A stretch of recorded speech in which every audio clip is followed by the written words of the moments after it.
Bonjour et bienvenue chez Figelt.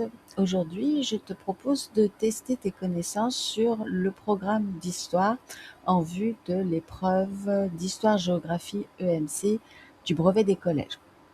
Donc, si tu es prêt, on commence.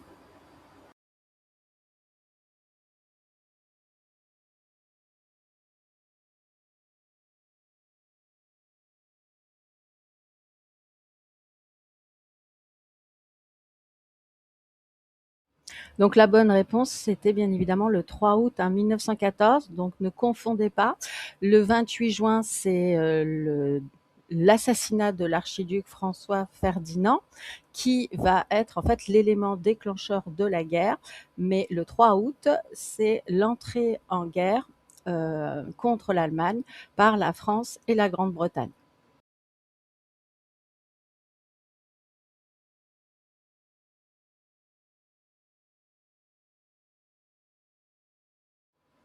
Donc, c'est la guerre de position. Donc, souvenez-vous, au départ, jusqu'en 1915, on est dans une guerre de mouvement, c'est-à-dire qu'il y a une avancée des armées. Et puis, à partir de 1915, les avancées ne sont pas significatives. Donc, on attend dans les tranchées. Et ce qui devait être un temps d'attente va devenir en fait une guerre de position. Et c'est à partir de 1917 seulement, avec l'arrivée aussi des États-Unis et des tentatives à nouveau de percer, qu'on va repartir sur une guerre de mouvement pour finir en 1918.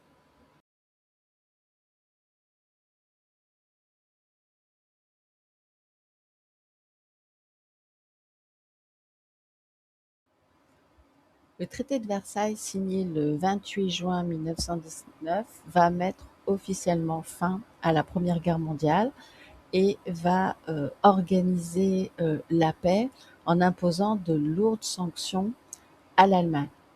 Il est important de distinguer ce traité de l'armistice qui, lui, a eu lieu le 11 novembre 1918, mais qui était simplement l'arrêt des combats avant le règlement politique de la paix. Pour ce qui est du brevet, il faut que tu prennes en compte que dans ce traité, l'Allemagne est déclarée seule responsable de la guerre et doit payer de lourdes réparations, notamment à la France. Quant à son territoire, elle doit rendre l'Alsace-Lorraine, mais elle perd également ses colonies et son armée est réduite à pratiquement rien pour être sûre qu'elle ne puisse plus à nouveau attaquer un État.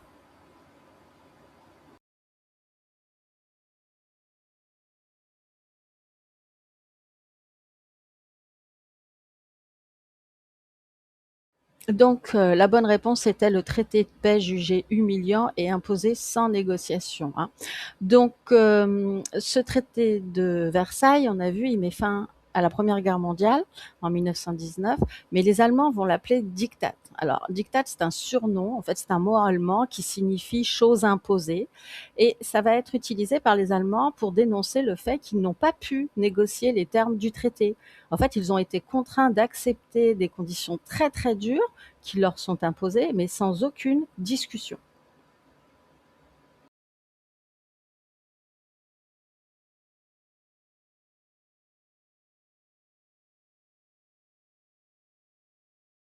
Donc la bonne réponse, c'était le nazisme. Donc le nazisme, c'est une idéologie politique d'extrême droite qui va apparaître en Allemagne dans les années 20 et qui est portée par le parti nazi, le NSDAP, représenté par son chef Adolf Hitler. Donc les piliers principaux de cette idéologie, c'est d'abord le racisme biologique, c'est-à-dire que les nazis considèrent que l'humanité est hiérarchisée. Au sommet se trouverait la prétendue race aryenne, qui s'identifie au peuple germanique et que l'on considère par les Allemands en Asie comme une race supérieure, qui serait créatrice de civilisation. À l'opposé, les autres groupes, notamment les Juifs, les Tziganes, les Slaves, sont considérés comme qualifiés de sous-hommes. Et on a le deuxième pilier du nazisme qui est l'antisémitisme d'État. Donc Contrairement à l'anti-judaïsme religieux du passé, le nazisme va développer une haine raciale systématique contre les juifs. Ceux-ci sont désignés comme les ennemis absolus de l'Allemagne, comme les responsables de tous les maux de l'Allemagne, et bien évidemment en particulier de la défaite de 1918 et de la crise économique qui va suivre, ainsi que de la montée du communisme en Allemagne. Donc cette haine, elle devient vraiment politique et donc elle va aboutir en 1933 avec des lois pour justement mettre en pratique leur antisémitisme avec la solution finale et la Shoah qu'on verra dans d'autres questions.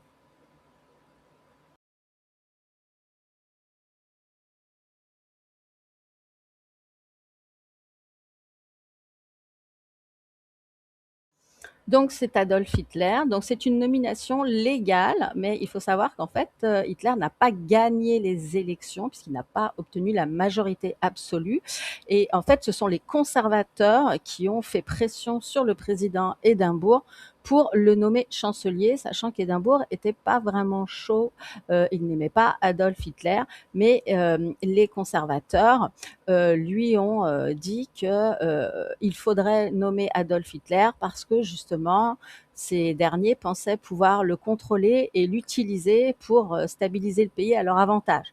Donc, grosse erreur de leur part, mais ça commence souvent comme ça. Ce sera pareil avec Staline. On choisit Staline parce qu'on pense que ce sera facile de le manipuler. Et puis les choses ne se passent pas du tout comme les gens l'avaient prévu.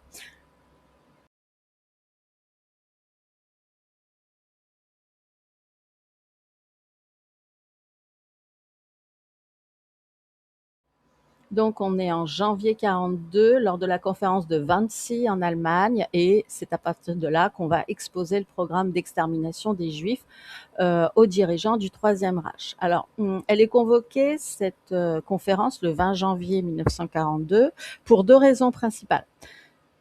D'abord, l'extermination des Juifs, elle impliquait de nombreux ministères. Le transport, l'intérieur, les affaires étrangères. Il fallait organiser logistiquement la déportation des Juifs dans toute l'Europe. Et puis ensuite, l'envoi dans les camps d'extermination à l'Est. Il fallait aussi que les camps d'extermination soient dans des zones très isolées pour qu'on ne se pose pas trop de questions. Et puis aussi, il fallait que l'autorité, à savoir le, comment dire, les SS voulaient s'assurer que tous les fonctionnaires de l'État acceptaient donc de participer à la solution finale et donc en gros d'inclure l'administration allemande dans le génocide. Alors pourquoi Wannsee? Wannsee, c'est une villa au bord du lac Wannsee à Berlin et puis elle est très calme et surtout elle était très discrète et cette réunion, on avait envie qu'elle reste secrète au plus haut niveau. Donc c'est pour ça que cette conférence a eu lieu à Wannsee.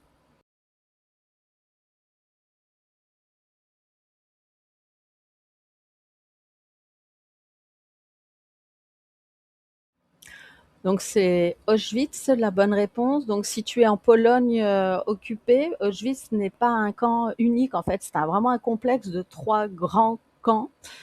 Donc vous avez le premier camp d'Auschwitz qui est le camp de concentration initial avec aussi son centre administratif.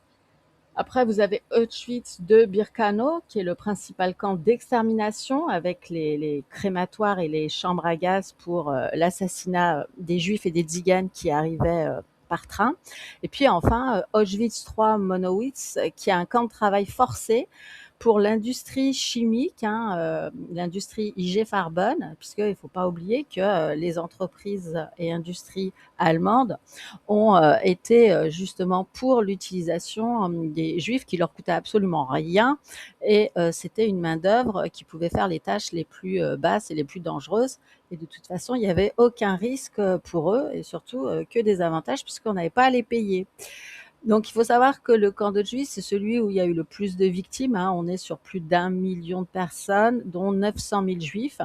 Et ce camp, donc, on a vu qu'il était divisé en trois parties. Donc, dans la deuxième partie, ceux qui n'étaient pas aptes au travail étaient gazés dès leur arrivée. Donc, il faut imaginer que c'est en priorité les personnes âgées, les femmes et les enfants. Donc, quelle stratégie militaire va être utilisée par l'Allemagne au début de la Seconde Guerre mondiale? Donc, trois possibilités, là encore, soit le Blitzkrieg, guerre éclair, soit la guerre totale ou alors la guerre froide. Donc le Blitzkrieg, c'est un mot allemand qui signifie guerre éclair et c'est une tactique offensive qui va être utilisée par l'Allemagne nazie au début de la Seconde Guerre mondiale et qui va être extrêmement efficace. Alors, elle consiste en quoi?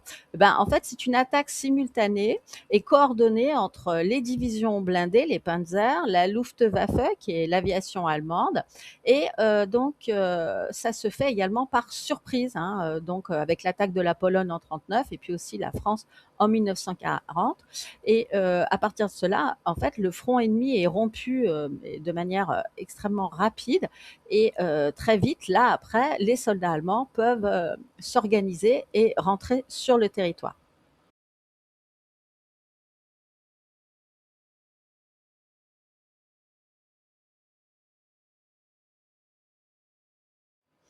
Donc, c'est la capitulation de l'Allemagne le 8 mai. Donc, le 30 avril 1945, après le suicide d'Hitler, l'amiral Dönitz tente une reddition partielle. Mais les Alliés, ils refusent. Ce sera une capitulation sans condition.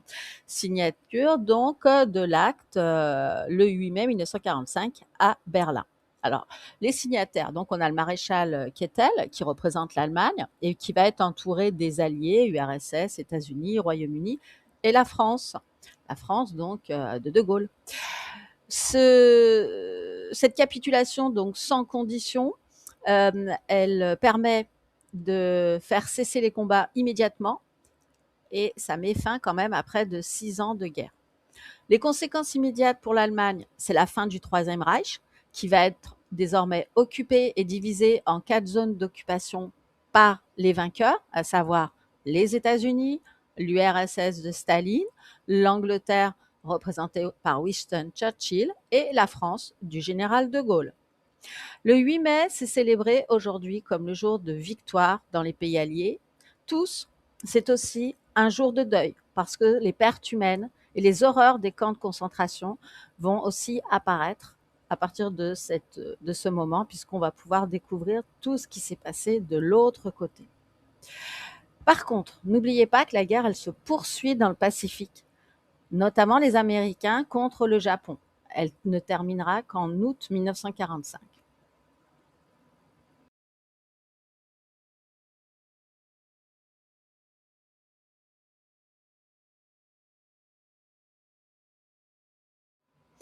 Donc c'est Charles de Gaulle. Donc souvenez-vous, hein, Charles de Gaulle avait été mandaté par Pétain pour partir en Angleterre au moment où on commençait à s'occuper militairement durant la drôle de guerre. Et de Gaulle va refuser l'armistice présenté par Philippe Pétain. Et à partir de là, il va organiser ce qu'on va appeler la France libre et il va aussi être reconnu par les résistants comme leur chef. C'est pour ça qu'à partir de la fin de la guerre, eh bien, Charles de Gaulle va diriger le gouvernement provisoire de la République française, puisqu'il est reconnu par tous comme étant leur chef, ce qui évitera à la France d'être, on va dire, occupée par les Américains qui avaient prévu dans leur programme donc d'après-guerre d'occuper la France, puisque c'était la France de Vichy. Et à partir du moment où tous les résistants vont défiler avec le général de Gaulle sur les Champs-Élysées en disant notre chef c'est de Gaulle et donc c'est la France libre, eh bien, les Américains reculent et acceptent que Charles de Gaulle représente la France.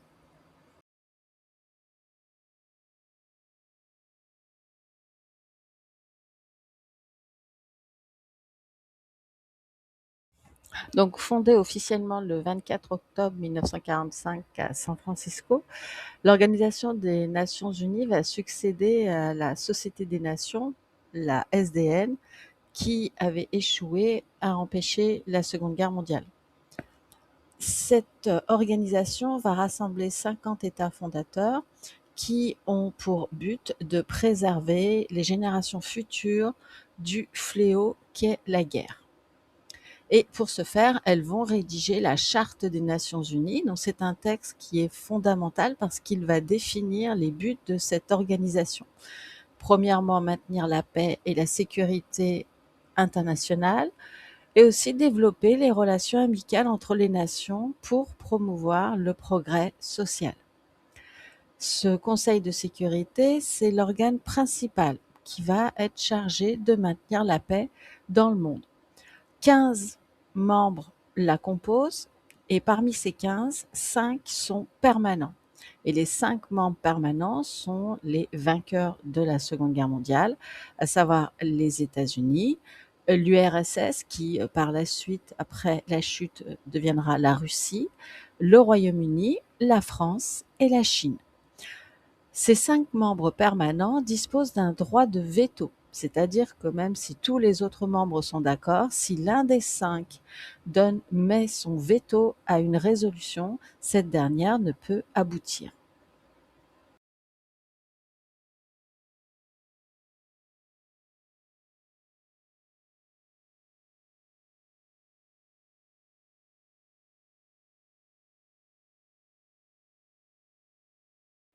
Donc les 2 superpuissances qui s'affrontent durant la guerre froide, ce sont les États-Unis et l'Union soviétique, l'URSS. Cette opposition, en fait, elle commence en 1947, après la Seconde Guerre mondiale, où leurs 2 idéologies vont s'affronter, jusqu'à la chute du bloc soviétique en 1991. À partir de ce moment-là, en fait, il y a 2 blocs qui vont s'affronter durant toute cette période. Le bloc occidental, capitaliste démocratique, qui est dirigé par les États-Unis, et le bloc oriental, communiste, dominé par l'URSS.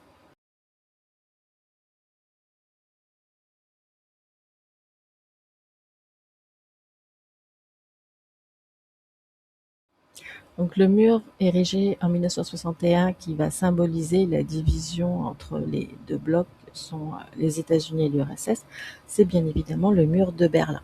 Donc il a été construit dans la nuit du 12 au 13 août 1961, du moins pour la plus grande part, et il séparait physiquement donc la ville de Berlin-Ouest, démocratique, dirigée par les États-Unis, la France et le Royaume-Uni, et Berlin-Est qui lui était communiste et géré par l'URSS. Donc ce mur, il existera jusqu'au 9 novembre 1989.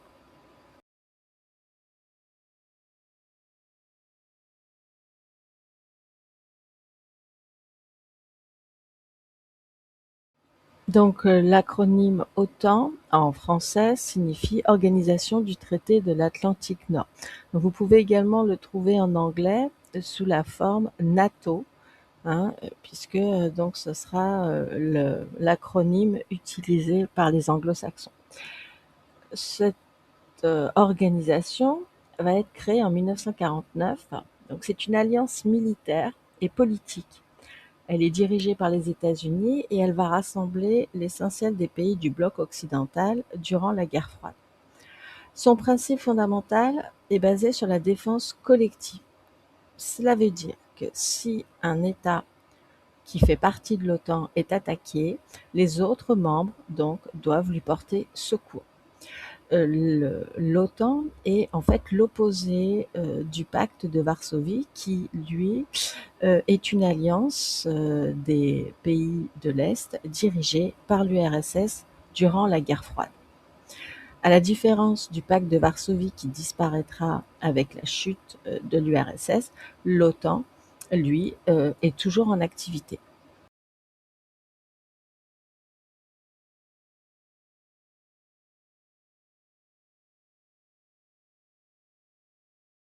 Donc la crise nucléaire qui a manqué de déclencher une guerre mondiale en 62, c'est la crise des missiles de Cuba.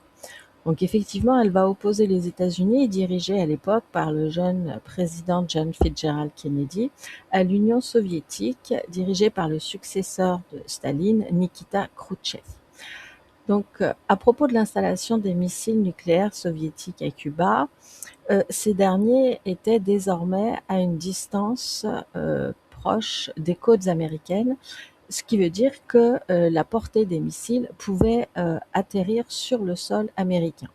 Et donc on va, avoir la période de tension la plus intense de la guerre froide, puisque pendant 13 jours, hein, en octobre 1962, le monde est en arrêt, puisque il y a une véritable menace nucléaire, et sans un accord secret qui permettrait en fait le démantèlement des bases de lancement sur l'île et le retour au calme, eh bien le monde pouvait à nouveau basculer dans une guerre. C'est aussi le point culminant de la guerre froide qui va conduire à la mise en place de ce qu'on va appeler après la détente. Et la détente, elle va être caractérisée par un téléphone rouge, c'est-à-dire une ligne privée entre Washington et Moscou qui va leur permettre de se parler pour régler les problèmes avant que justement on arrive au cas extrême qui a été la crise des missiles.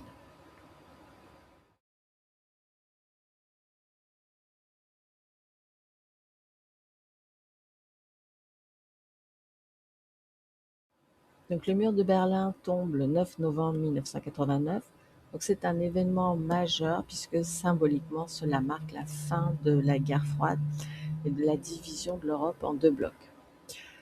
Par la suite, donc, les deux Allemagnes, que sont la RFA et la RDA, vont se réunifier pour n'en former plus qu'une, euh, l'Allemagne, avec pour capitale Berlin, qui sera donc effective le 3 octobre 1990.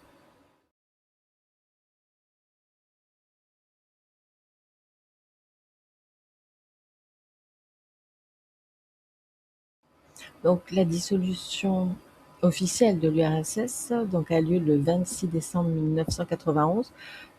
La veille, Mikhail Gorbatchev, hein, le dernier secrétaire et dirigeant de l'URSS, avait de toute façon donné sa démission. Et à partir de ce moment-là, en fait, l'URSS, en tant qu'entité géopolitique et sur le plan du droit international, n'existe plus.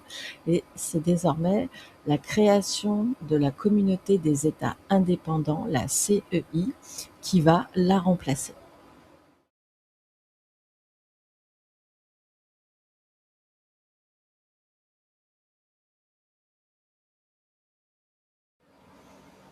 Donc le processus par lequel les colonies accèdent à l'indépendance s'appelle la décolonisation. Donc c'est un phénomène majeur qui s'est déroulé principalement après la Seconde Guerre mondiale, entre 1945 et les années 70.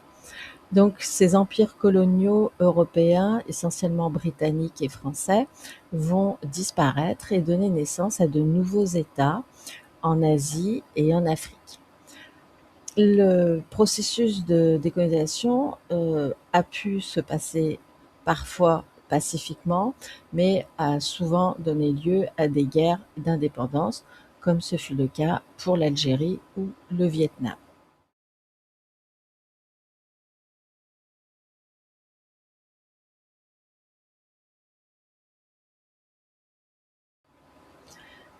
Donc la guerre qui a opposé la France au Vietnam entre 1946 et 1954 s'appelle la guerre d'Indochine ou première guerre d'Indochine. Donc les forces en présence, d'un côté les forces françaises soutenues par les États-Unis et de l'autre côté le mouvement nationaliste au Viet Minh dirigé par Ho Chi Minh qui lutte pour l'indépendance du Vietnam.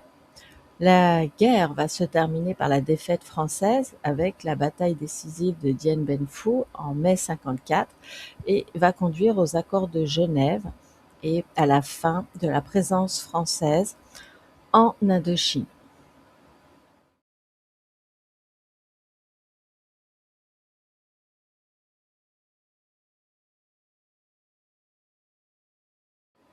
Donc signé le 21 juillet 1954, les accords de Genève mettent fin à la guerre entre la France et le Viet Minh. Donc désormais, l'Indochine n'existe plus et en fait, à la place, 3 États indépendants vont être créés. Il s'agit du Vietnam, du Laos et du Cambodge.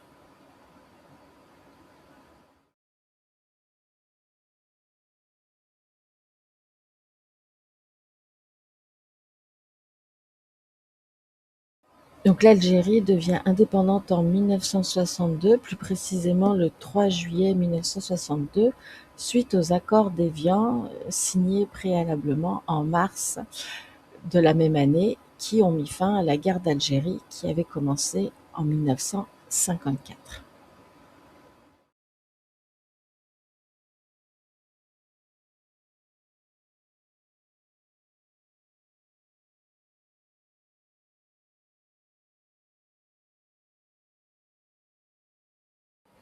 Donc la Ve République, elle est fondée en 1958 par le général de Gaulle.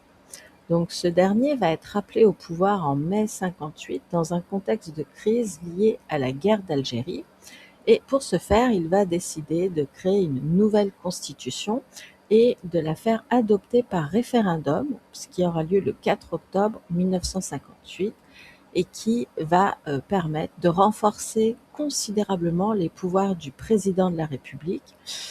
Il devient désormais le premier président de cette nouvelle République en décembre 1958.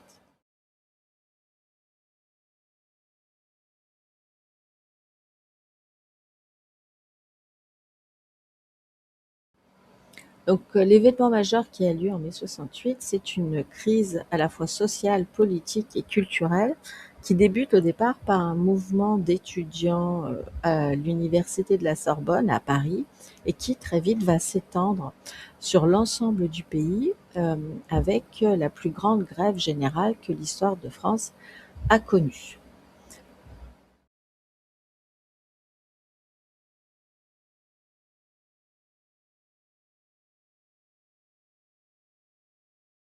La première femme à devenir Premier ministre en 1991 est Madame Édith Cresson. Elle a été nommée par le président de l'époque, à savoir François Mitterrand, et elle prend ses fonctions le 15 mai 91.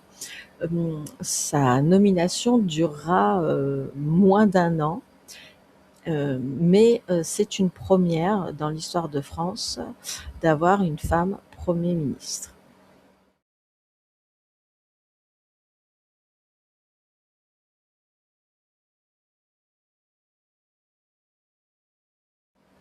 Donc le traité signé en 57 qui crée la CEE, la Communauté économique européenne, à ne pas confondre avec la CEI, la Communauté des États indépendants, et le traité de Rome. Donc ce traité a été signé le 25 mars 57 par les 6 pays fondateurs que sont la France, l'Allemagne de l'Ouest à l'époque, c'est-à-dire la RFA, l'Italie et le Benelux, qui donc englobe la Belgique, les Pays-Bas et le Luxembourg. Donc le principe donc de cette communauté, c'est un marché commun basé sur la libre circulation des marchandises, des biens, des services, des personnes et des capitaux. Donc le traité de Rome entrera en vigueur le 1er janvier 1958 et, et constitue l'acte de naissance de la construction européenne moderne qui, par la suite, en 1992, deviendra l'Union européenne.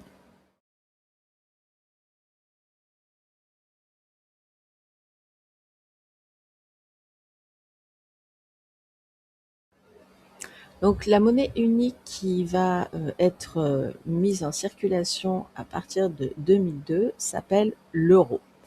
Alors l'euro est une monnaie qui en fait avait cours dès le 1er janvier 99, mais c'est à partir du 1er janvier 2002 que officiellement les 12 pays qui ont accepté cette monnaie unique va remplacer progressivement leur monnaie nationale. Donc pour nous, ce sera le franc, pour les Allemands, c'était le Deutschmark, et pour l'Italie, c'était la lire.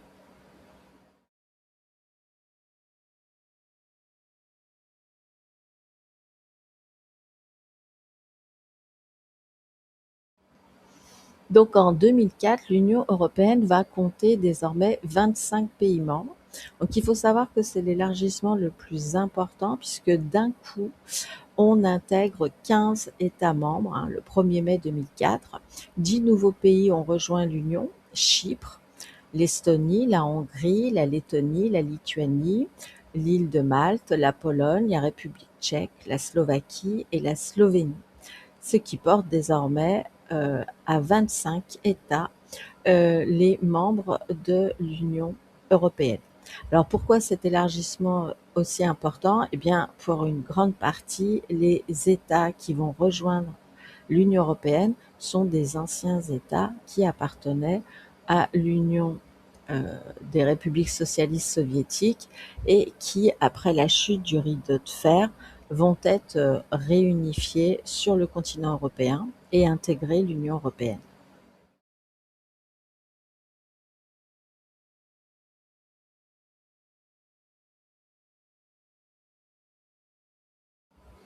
Donc le symbole du drapeau européen, c'est un cercle de 12 étoiles d'or sur fond bleu. Alors, ces 12 étoiles, elles sont disposées en cercle. Pourquoi un cercle? Parce qu'un cercle, ça n'a ni début ni de fin, et ça symbolise à la fois l'unité, la solidarité et l'harmonie entre les peuples d'Europe. Le nombre 12 a été choisi parce qu'il est traditionnellement un symbole de perfection et d'unité, comme les 12 mois de l'année ou alors les 12 signes du zodiaque. Et aussi, il ne correspond pas au nombre de pays membres de l'Union européenne, puisque aujourd'hui, il n'y a pas 12 pays membres. Quant au fond bleu, il représente le ciel occidental.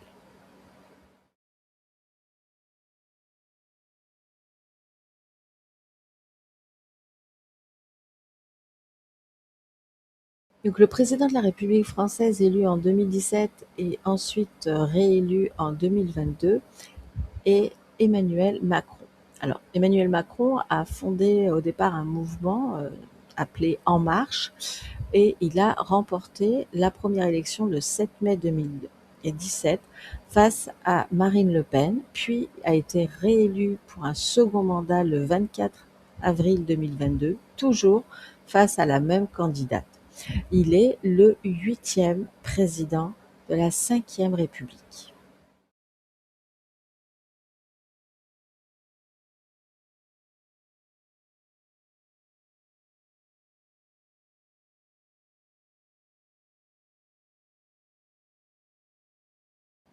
Donc la période de forte croissance économique que la France a connue entre 1945 et 1975 s'appelle les 30 glorieuses.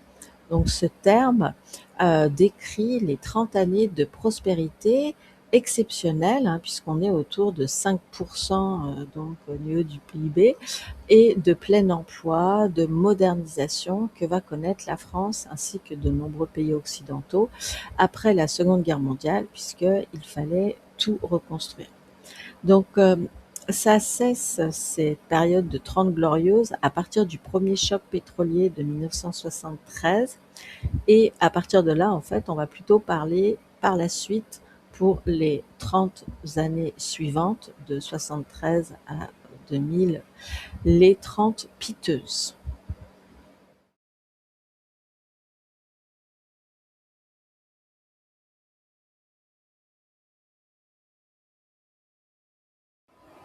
Donc durant les 30 glorieuses, la catégorie de la population qui va augmenter considérablement en France est la population active, mais en particulier, ce sera les femmes et les travailleurs immigrés. Alors pourquoi cette augmentation? Cette dernière, elle est due à plusieurs facteurs. D'abord, la première, c'est le baby boom qui va apparaître en 1945, hein, suite à la Seconde Guerre mondiale, et qui va faire que la population va croître rapidement. Deuxièmement, l'entrée massive des femmes sur le marché du travail, favorisée par la tertiarisation de l'économie et aussi l'évolution des mœurs, va également avoir un rôle important dans cette augmentation. Et puis aussi, un dernier point, c'est le recours important à l'immigration pour le travail, notamment une immigration qui provient du Maghreb, du Portugal et aussi d'Afrique subsaharienne. Pourquoi cette émigration? Après les années 40, il faut reconstruire et on a besoin d'une main-d'œuvre, tout simplement parce que le pays doit être réindustrialisé et qu'il y a beaucoup de travail. La population française va passer ainsi d'environ 40 millions en 1946 à plus de 50 dans les années 70.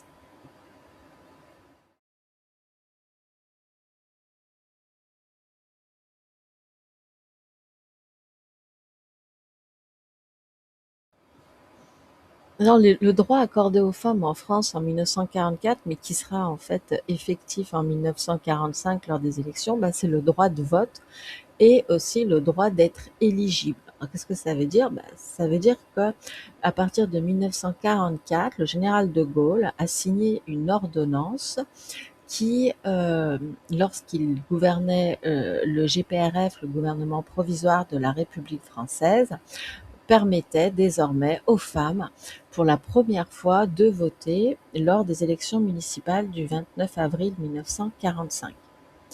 Cette mesure fait de la France l'un des derniers pays d'Europe occidentale à accorder le suffrage universel aux femmes, hein, puisque d'autres pays, bien avant, avaient permis cette évolution sociale majeure.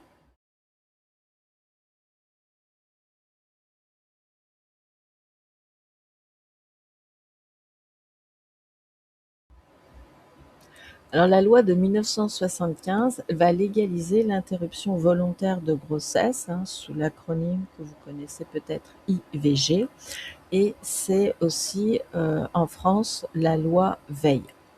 Alors Veil, du nom de la ministre de la Santé qui a porté cette loi, Simone Veil, sous la présidence de Valéry Giscard d'Estaing. Elle a été promulguée le 17 janvier 75 et donc elle dépénalise l'avortement sous certaines conditions pour, au départ, une période de 5 ans avant d'être définitivement adoptée en 1979. Puisqu'il faut savoir qu'avant, l'avortement était considéré comme un crime et donc relevait du droit pénal en France.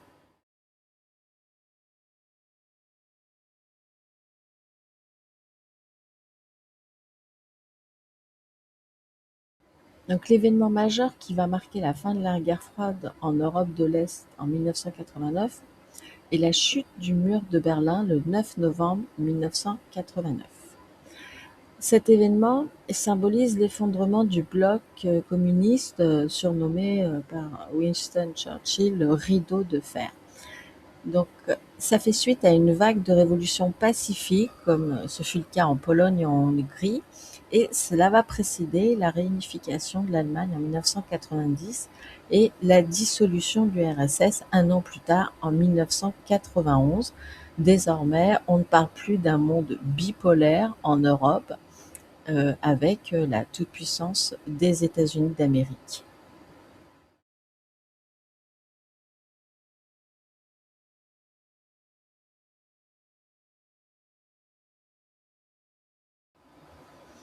Donc après 1945, la place des femmes dans la société française évolue vers une émancipation progressive et à partir de 3 points essentiels. D'abord, sur le plan des droits politiques, les femmes vont obtenir le droit de vote et le fait de pouvoir être éligible en 1944, mais ce droit sera exercé véritablement pour la première fois en 1945.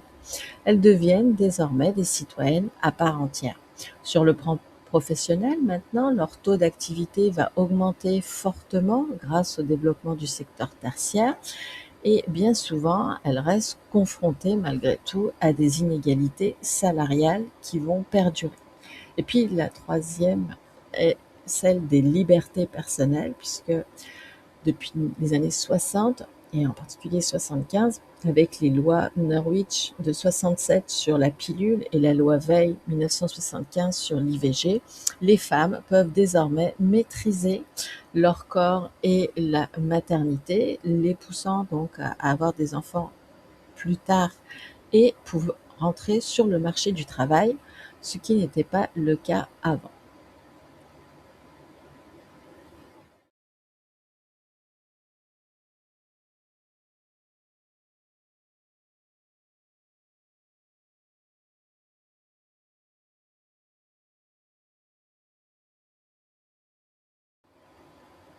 Donc la mondialisation, c'est un processus d'intégration croissante des économies, des cultures et des populations à l'échelle mondiale et qui vont en fait permettre d'accélérer les échanges de biens, de services, de capitaux, de personnes également, et aussi d'idées.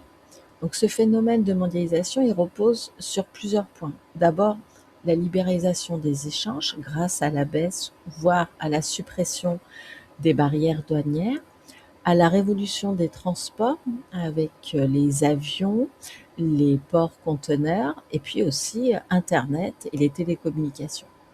Et puis, dernier point, le rôle majeur des firmes multinationales qui vont s'organiser à l'échelle de la planète. Donc cette mondialisation, de fait, elle va créer une indépendance très forte entre les pays qui vont à la fois générer de la croissance, mais également de nouvelles inégalités et aussi des défis environnementaux.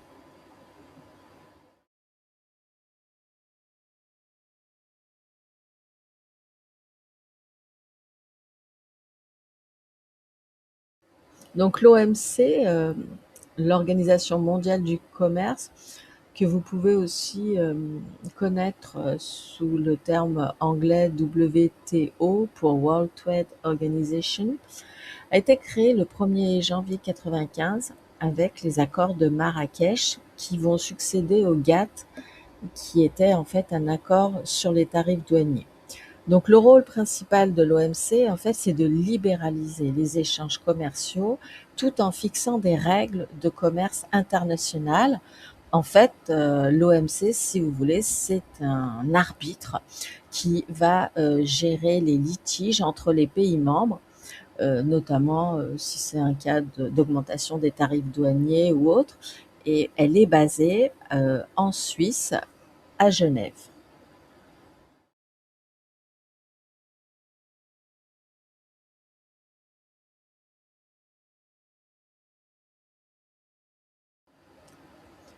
Donc le premier pôle de puissance économique mondiale aujourd'hui est l'Amérique du Nord, hein, dominée par les États-Unis. Donc en 2026, les États-Unis restent la première puissance économique mondiale avec un PIB d'environ 32 000 milliards de dollars, soit à peu près 26% de la richesse mondiale. Alors bien évidemment, l'Asie, surtout avec la Chine et l'Inde, est en train de rattraper rapidement son retard, notamment en ce qui concerne les innovations, la parité, le pouvoir d'achat. Malgré tout, l'Amérique du Nord conserve sa première place grâce à son économie, à ses avancées technologiques et puis bien évidemment à sa monnaie, le dollar, qui domine les échanges mondiaux. Quant à l'Union européenne, eh bien, elle est la deuxième puissance majeure en termes donc de puissance économique, mais en termes de PIB, eh bien, les États-Unis d'Amérique sont supérieurs à la croissance de l'Union européenne.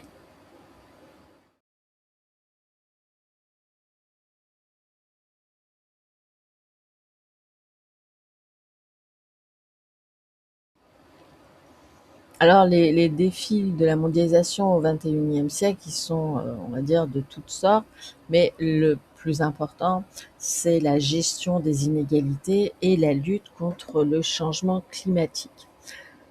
Donc, on a vu que cette mondialisation, elle avait aggravé des inégalités, donc avec des écarts de richesse. Donc, les plus riches sont encore plus riches et les plus pauvres sont encore maintenus dans un contexte d'extrême pauvreté.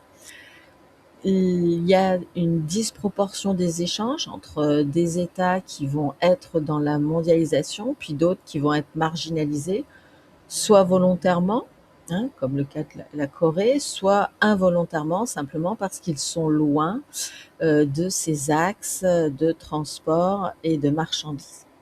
Et puis l'autre challenge à l'heure actuelle, c'est la lutte contre le réchauffement climatique, puisque qui dit intensification des échanges et de la production industrielle, eh bien ça va forcément contribuer significativement au réchauffement climatique, mais aussi à l'épuisement des ressources et à l'augmentation des pollutions, créant des problèmes en termes de santé pour les personnes, mais également un problème de, on va dire, soutenabilité du modèle économique actuel et c'est véritablement les prochains défis que le 21e siècle va devoir trouver, avec une coopération internationale qui se renforce, et puis des organismes pour essayer de trouver des solutions pour plus de justice sociale, plus de protection de l'environnement,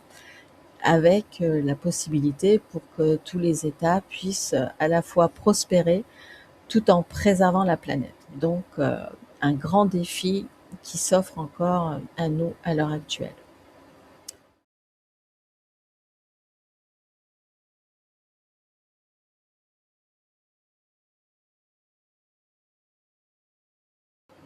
Voilà, eh bien j'espère que ce QCM t'a permis de vérifier donc que tu maîtrises bien les 5 thèmes du programme du brevet des collèges. Puis je te souhaite de réussir cette épreuve et à bientôt, j'espère, pour une prochaine vidéo de Figuette.